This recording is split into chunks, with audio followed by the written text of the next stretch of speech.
Ladies, this is a good one. It's just for you, right? You set the tone. If you want him to shift, there's only one way that is going to happen. And it's not by nagging.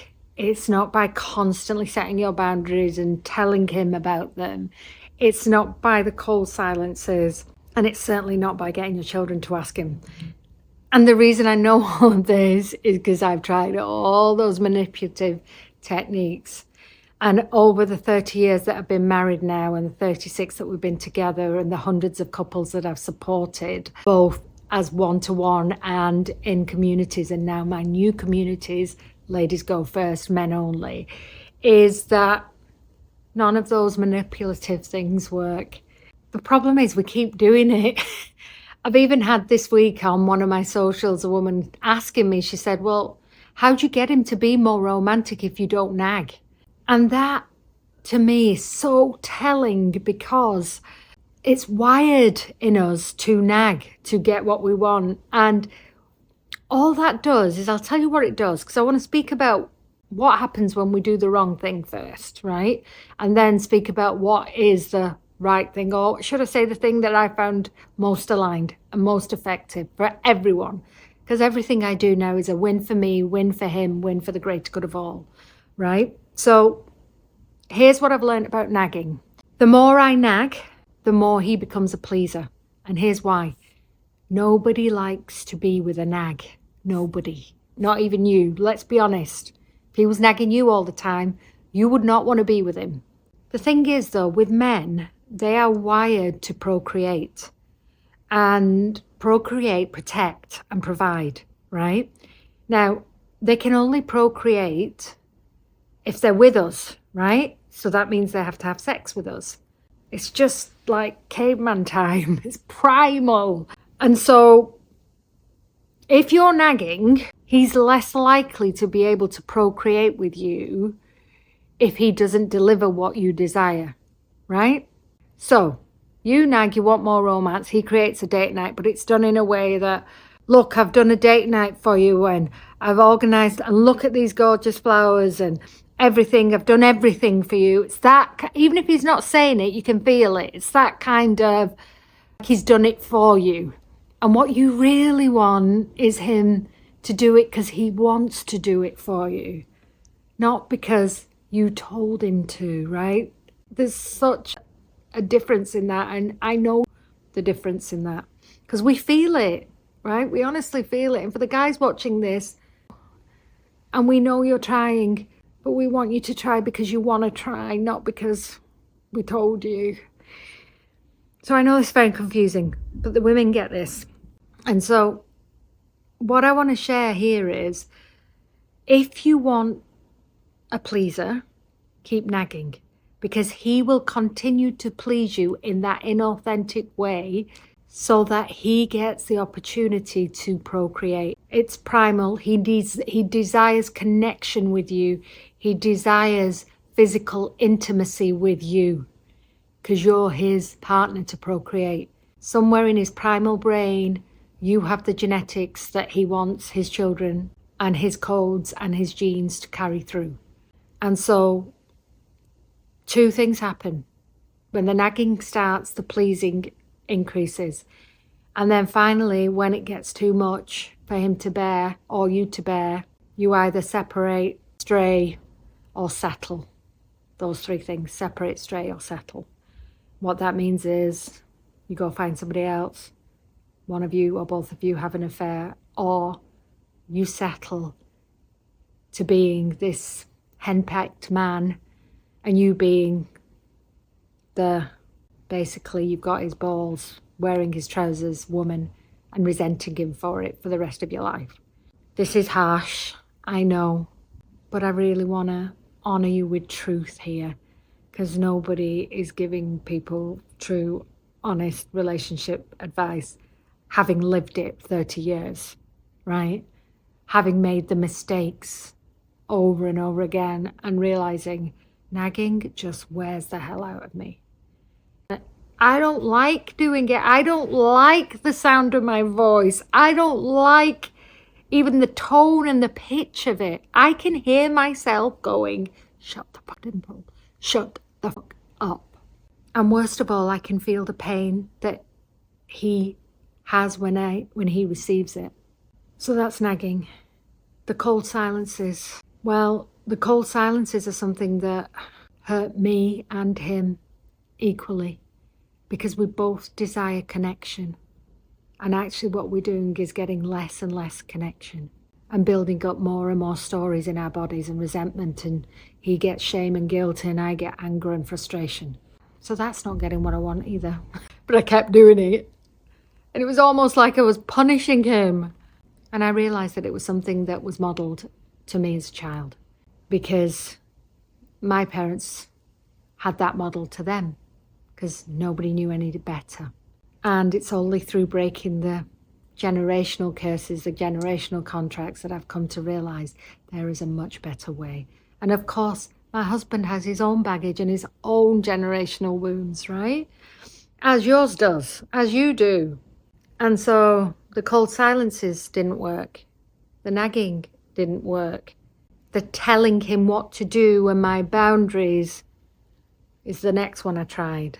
And that just provided me with less of a husband and more of, because I went into mothering energy. And then I would say things like, I've got 3 kids. And I really didn't want 3 kids. And the worst one is the husband.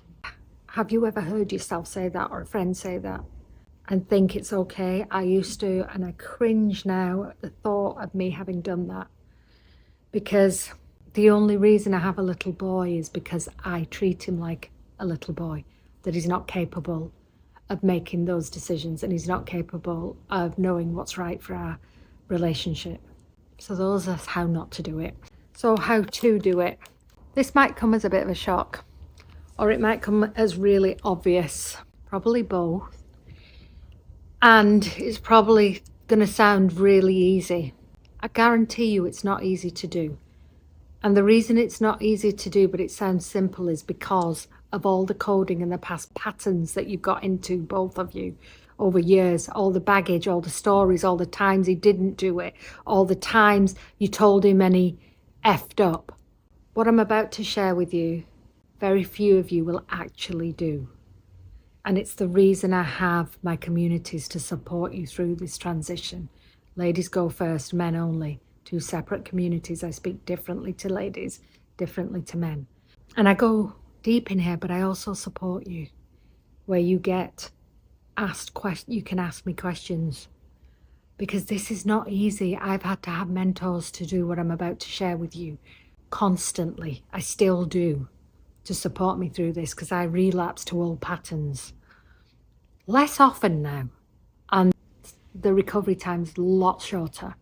The thing and the only way I have found that gives me peace and him peace to getting your man to do what you desire is, number 1, get clear on what you want. Be honest with yourself. What is it you want? I know for me, on the daily, I need him to wake up and me be the first thing he wants to see, speak to, greet, not his phone. And me be the last thing. And me be the person when either of us walk through the door we greet. And us to have some set time every day just for us. It took me a while to figure that out. And for you it might be different. You might need him to help be around when the children are having their dinner, or you might need him to be present with you on a dinner day, or you might need no phones at the table. Get clear on what you want first before you even say anything else. What are your things you need, and what are the values you run and live by? Mine are family, mine are connection, mine are love, right? And then you have a beautiful conversation, but not in the frame of, I need to talk to you, but in the frame of, babe, I care deeply for us. And there are things that I think will really help us. And I've got really clear on what I need. I would love and need to share this with you. Can you feel the difference in that? It's coming from a place of us. This is about us, not you and me. We're a team. We're on the same team. Because half the frigging problem is that we're fighting with each other because we feel we're on a different team. But if you're on the same team, you look at it in a different way, right? And then the final thing is, once you've had that conversation, to let go of all the times that it didn't happen, to let go of the stories, and to agree that, wipe the slate clean, let it go. It's okay that it didn't happen before. You were meant to learn through the contrast of learning what it feels like when you don't get it, to know that you need it.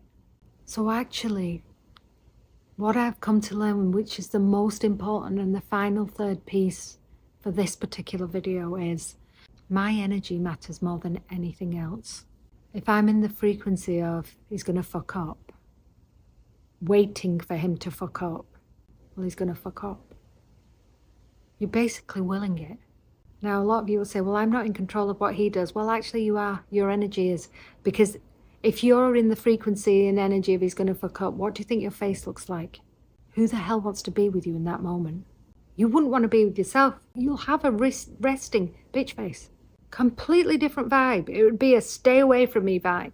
And I'm telling you how it is, ladies. Whereas, if you were somebody who decided, I believe in my man. This is the man I chose. I believe in me and my power to choose a beautiful man that honors me, that honors us, that honors himself. And I believe my man will do the best frigging job he can. And I'm going to notice every single minute detail that he does towards that. And I'm going to speak to it. What do you think your face will be like then? You'll be so full of, and it's one of the cards I pulled on one of my last videos, joy and gratitude. Your whole energy and frequency will be different, completely different, because you're grateful for the effort. You're grateful for him trying. You're grateful for him hearing you. You're grateful for him actually willing to give this a go. And that's why this is so important. Your energy is everything. That's why my course is called Ladies Go First, because men actually respond to us. We are the initiators. Our feminine power is the initiator. So we get to decide whether we're magnetic or repulsive. So what are you being, magnetic or repulsive? Gratitude, joy, believing that it's possible for you will get you everything you need. Not just from your man, but from your marriage, your relationship. And it will give you peace. Thank you so much. If you have found this useful, please subscribe. Please share. This information needs to be spread to the world, because my mission is to halve the divorce rate. Not because I don't believe in divorce, but because I believe that half the people that get divorced, if they had these skills, they would still be with the love of their lives. And the parents would be together. They would be parenting their children together. This matters for all of us. It matters for our next generation to have incredible role models. Let's rewrite the codes. We don't need to continue as our ancestors, our grandfathers, our mothers, our fathers did. Let's break the codes together. Thank you so much.